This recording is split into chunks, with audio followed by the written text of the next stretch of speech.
Yo, my peoples, what's up? Welcome to Shelf Stories, channel that tells tales from games, books, and life. I'm your host, Jason. Thank you so much for stopping by for this latest shelf reflection. Here I am. I'm at my favorite reflection spot in a local park in West Hartford, Connecticut, near my home. My kids play on that swing. There's a duck pond over there. It's just a beautiful place to just, on a quiet Saturday morning, just reflect on stuff. And I was, I do, I think a lot about my content. I think about my videos. I think hopefully that comes across when you see my shelf help and my Good Trouble. In particular, Good Trouble is not really something I set out to center my content on, but that's kind of what's happened, meeting the moment, so to speak. Culture, commentary, colonialism, Stop Asian Hate, the different things that I've done. And I want to say, first of all, thank you very, very much. If you have commented, if you've watched, I've got a lot more feedback and comments than I thought I was going to get, so that's really nice. And some people saying that, thank you for saying things that they wanted to say. Thank you for, helping them see things anew, which is kind of my bag as a therapist. Fantastic. Thank you so much for reaching out and letting your voice be known. It makes an impact on me, and it just makes me want to do this more and more. So thank you. I have gotten some pushback. Ooh, baby. Definitely not as much negative pushback as a lot of other people get, and I'll just acknowledge that right there. I have gotten, some nastiness, and it's like, I got no tolerance for that. If you're going to be rude or dismissive of, me, I mean, you're not going to engage the content, then you got no place in my community. Engage. That's all I got. That's all I ask. Engage in good faith. And that's why I wanted to make this video. I have had people who disagree with me in good faith, and they've wanted to engage. And I've had some good back and forth with multiple people. And I was reflecting, and I kind of noticed a pattern. And once I noticed a pattern, pop, turn on the camera, process it. So as an act of empathy, and empathy is a hard thing, and I want to try to practice it and exercise it towards that other side, moderate side. And I know people are going to be like, what are you being empathetic to that for? No, to me, that's a golden rule. You have to do it as hard as it is. So I'm going to try to understand the pattern of responses that I'm getting.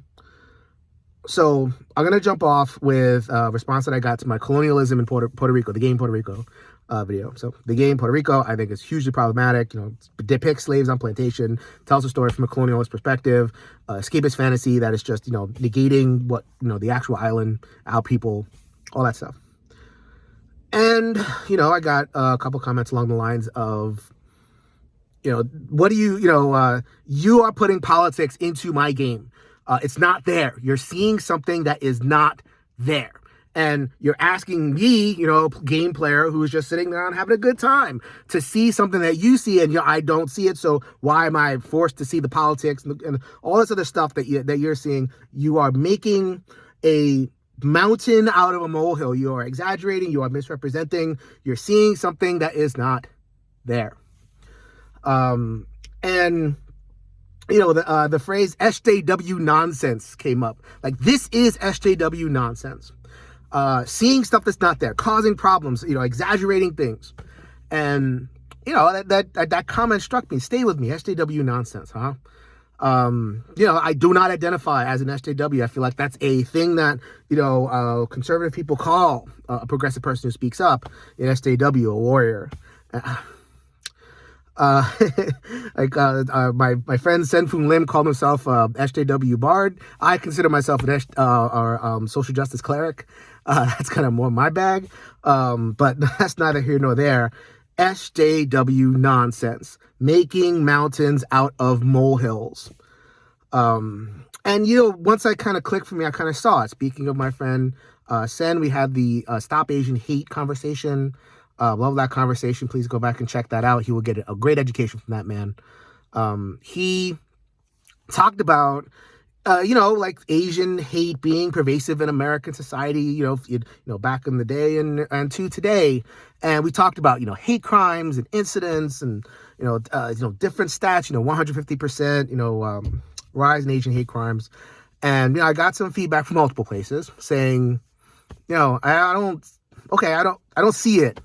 what does this stat mean? The stat, you really look at it. It's not kind of a fuzzy stat. It doesn't really say what it means to say.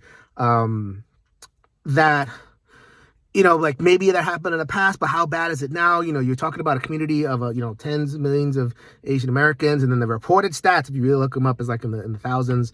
Not to defend it. This is bad stuff. No one should ever be a victim of harassment. But are you, highlighting that problem at the expense of highlighting other problems? There's many, many problems. Why are we highlighting this one?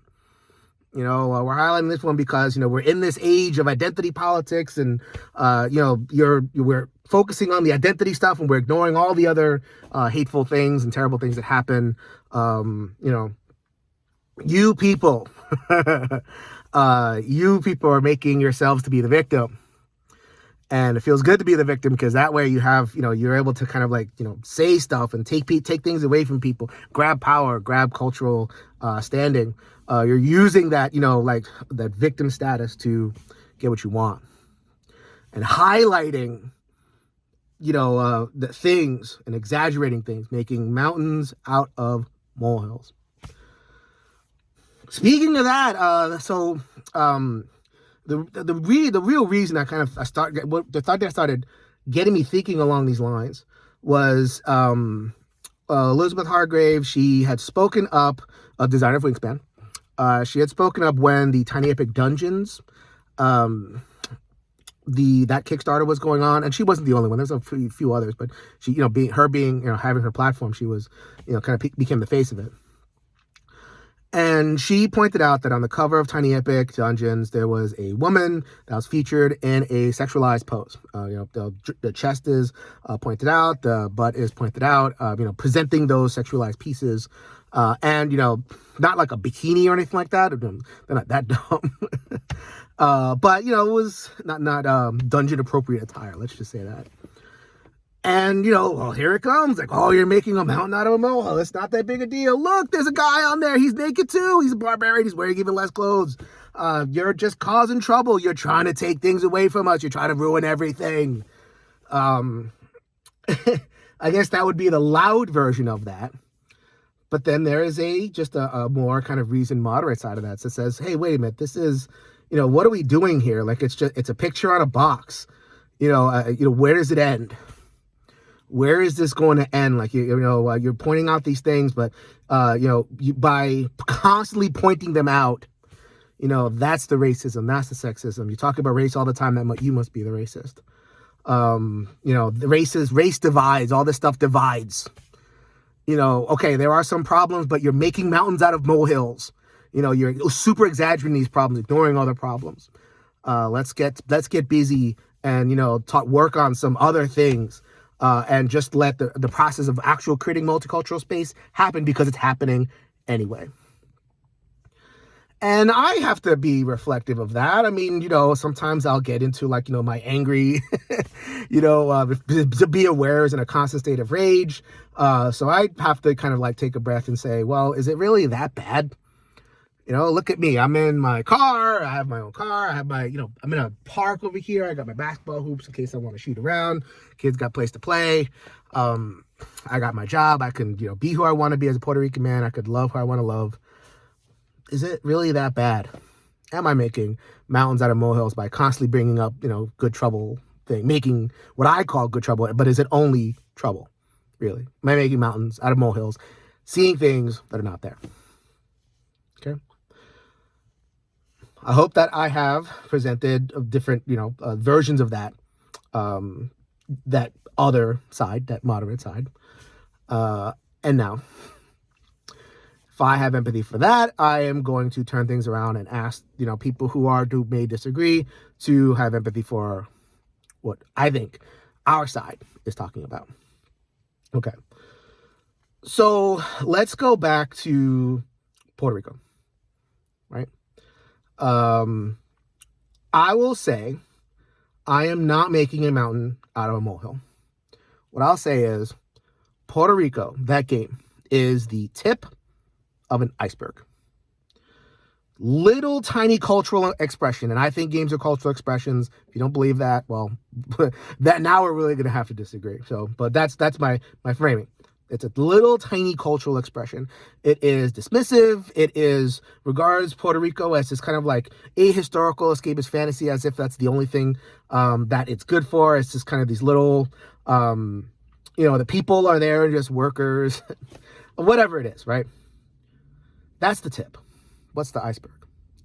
The iceberg is just a racist, colonialist mindset that I think persist to this day. So there are, if you look around, there are many tips, many games. The games come out all the time that have this colonialist mindset that depicts workers as like native workers or native peoples as not having the agency or just there to enable the wealth of the player or the capitalist or whatever it is. So now you see a lot of tips from this iceberg that's happening, right? And the iceberg is worse. I still have family in Puerto Rico. It's still struggling from Hurricane Maria. Years later, there's still you can go to parts of it inland, especially, and see downed power lines. Are you kidding me? The island is bankrupt. It's basically a colony, and no one really cares about it. That is the racism, and I see the link. Am I seeing something that's not there? Am I putting something in there? Well, I'll turn that around. Are you not seeing something that is there? That's is it really a mountain out of a molehill, or is it a tip of a very ugly iceberg that lands on certain people? These cultural attitudes, these ways in which things play out under the surface. They land on people that have real world impacts that don't always show up in the stats. So speaking of that, right? Speaking of, things not showing up in stats, right? My conversation with Sen, thinking about, trying to understand Asian hate crimes and, the injury that community feels.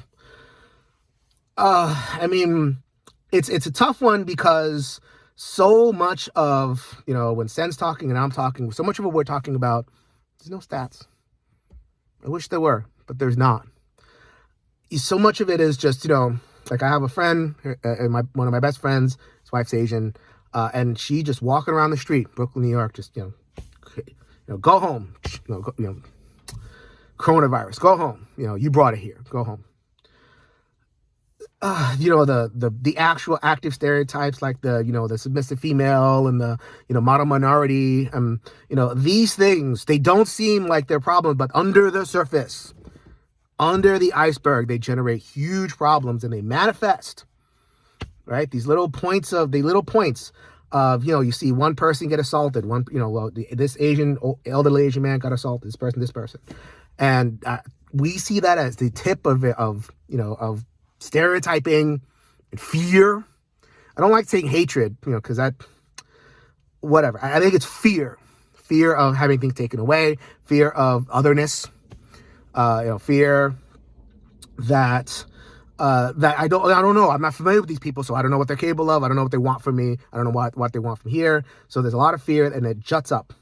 And from a modern perspective, they're like, okay, well, the media is exaggerating that. They're just showing, an Asian person got in this person, they're showing this and this and this to get you all ginned up. And really, they could be showing all these other things. Are you making mountains out of molehills? It's like, well, man, in the case of Asian hate, those little data points that you see it's hiding some stuff. And, especially in the Black experience, I just had this interaction online of a teacher, I think it was in Nebraska or somewhere, was on a Zoom call with a parent, Black parent, and apparently the teacher thought that the conversation was over and muted, and she's just talking about, well, these Black people, they're lazy, they just want stuff handed to them, and sometimes white people want it too, but Black people, they're real problems. They always want a handout, they always want somebody else to do the work for them. Right under the surface. And how do you encapsulate that, in stats, or how do you encapsulate that? We're living in the world of video now, so we're seeing it now for the first time. And there's a whole bunch of people out there that are like, this is the first time they're seeing these videos or these incidents and everything. And, from our perspective as POC women, it's been there the whole time lurking under the surface. These little points, they're not just molehills. They are tips of icebergs. Just to round things out with the thing with Elizabeth Hargrave. So she came, it's been about a month since that happened. And then she posted a DM that she got that, basically saying, thank you for pointing out Tiny Epic Dungeons. I wasn't going to say anything, but because it pissed you off, SJW Warrior, I'm going to buy it now. I'm going to support it. P.S., you're just jealous because the girl in the box has better tits and ass than you have. Gross, disgusting. There is no place for that garbage. And so the tip in that case is a picture of a female sexualized on a box. Iceberg is the mountains of harassment, of belittling that come from that mindset that women are objects, that women should be seen and not heard.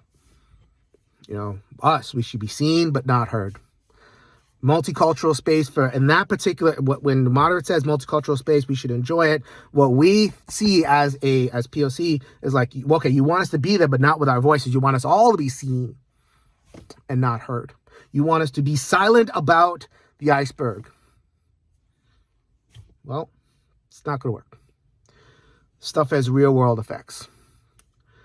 I can only imagine, being on that Zoom call and just getting slapped in the face with, because I was only focused on the tip and I wasn't focused on anything under there. I can only imagine hearing that. And that's happened in my life. That's, someone that I trust or that I'm talking about just kind of does not does a 180, but like the nasty stuff kind of reveals itself. It's like, oh, I should have watched for that. So what's the reflection, right? What's the kind of take home? I open this on a note of empathy, and I'll kind of close there. So if I'm talking to my moderate friends, please continue to engage. Please, obviously we disagree, but I'm okay with that. I'm okay with ending on an agree to disagree point. As long as we're talking and, we could still be, related as long as you're engaging. I will ask my moderate friends, if you see people that are seemingly making mountains out of molehills to you, if they're exaggerating stuff, I will invite people to say, okay, what are they seeing that I'm not seeing? Just because I'm not seeing it doesn't mean it isn't there. You, moderate person might be not seeing what is there. And we're trying to, just acting because we have to. We have to protect ourselves. We have to look for that iceberg.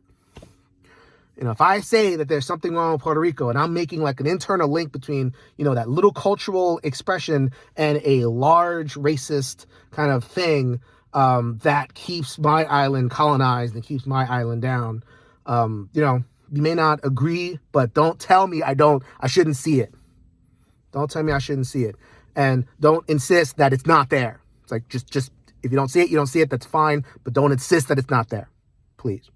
As a respect thing, as an empathy thing, when we are discussing. And also for folks on, the progressive side, my brothers and sisters, I've had the experience of getting into a conversation with somebody, and it goes from explaining to trying to convince. And I get that energy of, why aren't they seeing it? Why aren't they, seeing what I see? I'm trying to explain it, trying to give stats as much as possible, but there aren't stats a lot of times for what I'm trying to describe. Trying to describe my experience and all these things. And it just comes to a point of like, okay, we just have different mindsets. We just see different things. And that's a worldview thing. We're not stupid. Nobody's stupid here. But we all have filters. And they're hard. I like to say that blood is thicker than water, but mindset is thicker than blood. And when we come up against, mindsets, dueling mindsets, so to speak, it's very, very hard conversation. So if you're talking to somebody and they're not getting it, and then the energy might be on the other side too. They're talking and I'm not getting it because I've thought very deeply about this, and I'm not going to see what you see, and you're not. And I'm trying to convince. They're just not seeing what I see. So move on, fight the good fight somewhere else. Just conserve that energy.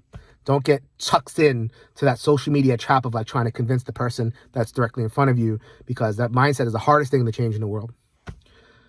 So just, move on. And, we know it, keep that faith of like, when we see these little data points, keep in mind that there is an iceberg down there, and we are trying to chip away,